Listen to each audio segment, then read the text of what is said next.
और डर कौन सा है ये जानना चाहते हैं हम। नमस्कार, हम आज फिर वहीं से शुरू करेंगे अपनी चर्चा जहां पिछले मैंने छोड़ी थी प्रस्तावना के साथ। प्रस्तावना ये थी कि हम ये जानना चाहते हैं कि ऐसे आकस्मिक रूप से सत्र को क्यों बुलाया गया, और ऐसा सत्र बुलाया गया जिसमें प्रावधान किया गया कि ना तो प्रश्नकाल होगा, ना ही कोई एजेंडा विपक्ष को दिया जाएगा। विपक्ष हैरान परेशान है कि ऐसा सत्र बुलाया गया है आकस्मिक रूप से, और वो भी ऐसा कि जिसमें प्रश्नकाल नहीं रखा गया, जिसमें यह प्रावधान किया गया है कि कोई एजेंडा नहीं होगा, केवल सत्ता पक्ष को मालूम है कि क्या करना है।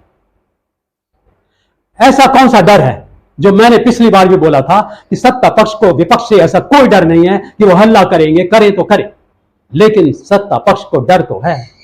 और डर कौन सा है ये जानना चाहते हैं हम। और वो डर ये है कि चुनावों में एड़ी चोटी का जोर लगाने के बावजूद राज्यों में जो पिछले सालों में हुए हैं, सारी योजनाएं की घोषणा की गई, हजारों रैलियां की गई, सारे सत्ता पक्ष के पूरे तंत्र ने जोर लगाया, एड़ी चोटी का जोर से कहते हैं लगाया, सारी तालियां गालियां दी गई, मीडिया ने भी प्रशंसा और हर तरह के सहयोग के साथ सत्ता पक्ष को आगे बढ़ाया, कुप्रचार किया गया विपक्ष के प्रति। इसके बावजूद वो प्रभाव नहीं मिला जनता की ओर से, वो सत्कार नहीं मिला जनता की ओर से जिसकी की अपेक्षा थी सत्ता पक्ष को। कई जगह तो हार का मुंह भी देखना पड़ा। ये एक बहुत बड़ी चिंता की बात है, क्योंकि अब चुनाव आने वाले हैं।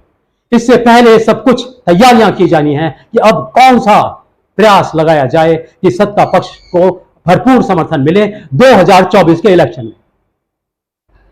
मेरा आपसे निवेदन है कि आप चाहे पक्ष में हो या विपक्ष में हो या राजनीति के प्रति केवल उदासीन हो, लेकिन मेरे इस वीडियो को आप एक एक शब्द ध्यान से सुने, क्योंकि आप रूस भारत के लोकतंत्र में रहते हैं, यहां आपकी भागीदारी है, यहां हर कुछ जानना आपके लिए अत्यंत आवश्यक है। और ये मैं आपको बता रहा हूं, जो भी कुछ ये आपको जानना अत्यंत आवश्यक है।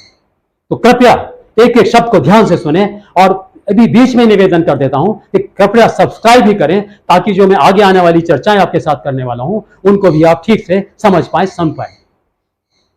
अब जो सत्र बुलाया गया, मैं इसके ऊपर चर्चा फिर से शुरू करता हूं। अब इस सत्र में वो चर्चाएं होंगी जो पिछले 10 सालों में सत्ता पक्ष ने किया है। सत्ता मिलने के बाद बहुत बड़े बड़े कारनामे किए हैं।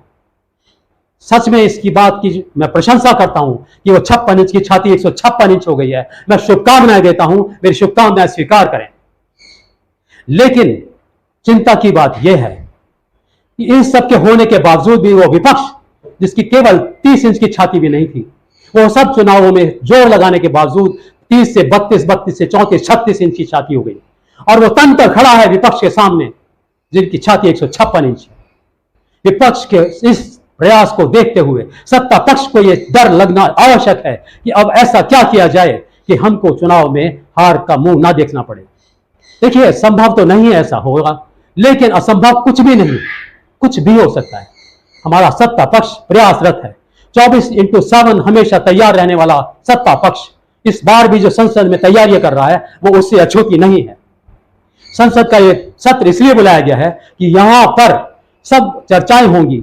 यहां पर बताया जाएगा कि हमने किस किस तरह से कौन से टैक्स कम किए, कौन से टैक्स ज्यादा किए, जनता को क्या सहूलियतें दी, 12 करोड़ शौचालय बनाए, 50 करोड़ जनधन खाते खोल दिए, 85 करोड़ लोगों को खाना मुफ्त घर पर खिलाते हैं।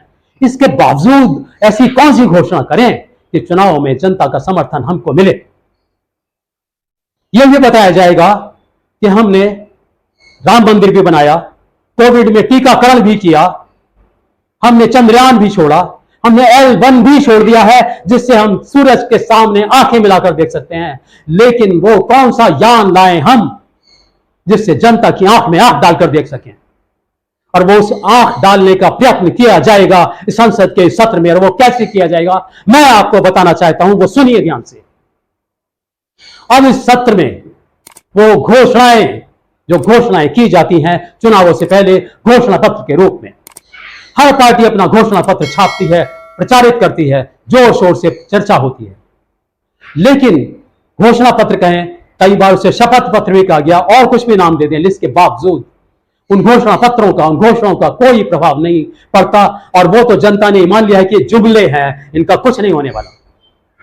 अब पक्ष को तो, सत्ता पक्ष को जो चुनाव में जाता है या कोई भी पक्ष, उसको लगता है कि जो मैंने घोषणाएं की हैं इसके अनुसार ही जनता हमें समझकर वोट देगी, लेकिन हम घोषणा पत्रों का कोई प्रभाव नहीं हो रहा। कौन सी ऐसी घोषणाएं करें जो बाकी रह गई हैं? सत्ता पक्ष के सामने ये सवाल है, चिंता है, अब कौन सी घोषणाएं करें? जनता को समर्थन में कैसे लें? जनता का विश्वास कैसे प्राप्त करें? सहारा लिया गया है संसद के इस सत्र का। अब वो घोषणाएं की जाएंगी संसद में जो घोषणाएं की जानी थी चुनावी घोषणा पत्र में, वो घोषणाएं की जाएंगी संसद की छत में नीचे बैठकर, और कहा जाएगा जनता से कि जो घोषणाएं हमने आपको संसद में बैठकर की हैं उनको संसद का विश्वास प्राप्त है, इसलिए आप भी हमें विश्वास के साथ इस बार हमें फिर से वोट दें। हम संसद में जो बोल कर आए हैं वो संसद के वायदे हैं, वो संसद में हम पूरा करके दिखाएंगे।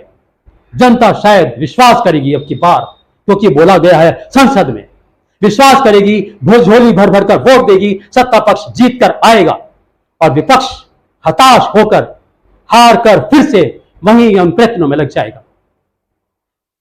क्या तो यह माना जाए कि संसद की छत का इस्तेमाल चुनावी कार्यालय के रूप में किया जा रहा है? यह सवाल है। मैंने पहले भी बोला है कि राजनीति के खेल में सब कुछ जायज है। जो हो रहा है क्या वो सही है? वो सही नहीं भी है तो उसे गलत नहीं कहा जा सकता, क्योंकि संविधान के अनुसार, आदेश के अनुसार हो रहा है जो कुछ हो रहा है। राजनीति के खेल में सब कुछ जायज है।